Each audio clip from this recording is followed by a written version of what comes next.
The pay-per-use model involves measuring the use of a product and then charging for it accordingly.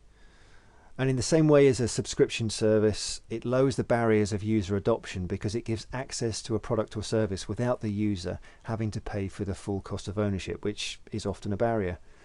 Now, this model has become popular in a wide range of different sectors. I'm just going to share some examples with you. So in the media world, pay-per-view is now an established revenue stream for many players. In the sharing economy, which has been developing in the last 10 years or so, you've got companies like Uber and Airbnb who have based their business purely on a pay-per-use basis rather than ownership.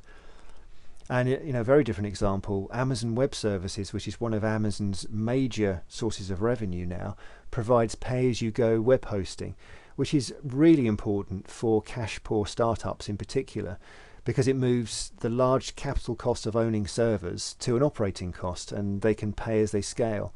So there's some significant benefits to users, particularly in terms of getting access to a product if you're cost conscious, but also, there's another category of customers as well who are value conscious.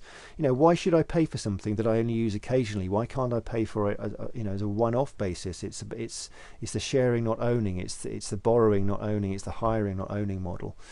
But it's also helpful for the organizations providing the service, because when you have people paying per use, it is somewhat easier to see a clear view of usage trends. So who is using it, when are they using it, how much are they using it? But it does come with some challenges. And apart from having a pay-as-you-go session-based delivery mechanism in place, which does add a level of complexity, one of the key challenges facing companies using this model is a financial one. And it's about separating where the fixed and variable costs begin and end. So it's a small point for some organizations, but that can become a bigger one for others. Now, another slant on this model, pay per use, is pay what you can or pay what you want. Now, this is a non-profit or for-profit business model, which doesn't depend on set prices for its goods, but instead it asks customers to pay what they feel the product or service is worth to them. Now, this is often used as a promotional tactic more than a business model, and to be honest, there aren't that many examples out there of organizations who have found this to be an ongoing reliable model. They tend to be kind of freaks, and there are exceptional circumstances, but there are some contexts where the approach can pay off. So it's worth not writing it off entirely, because there could be some tactics here that are useful. So here's 3 contexts where it does tend to work better. The first is selling last minute empty capacity.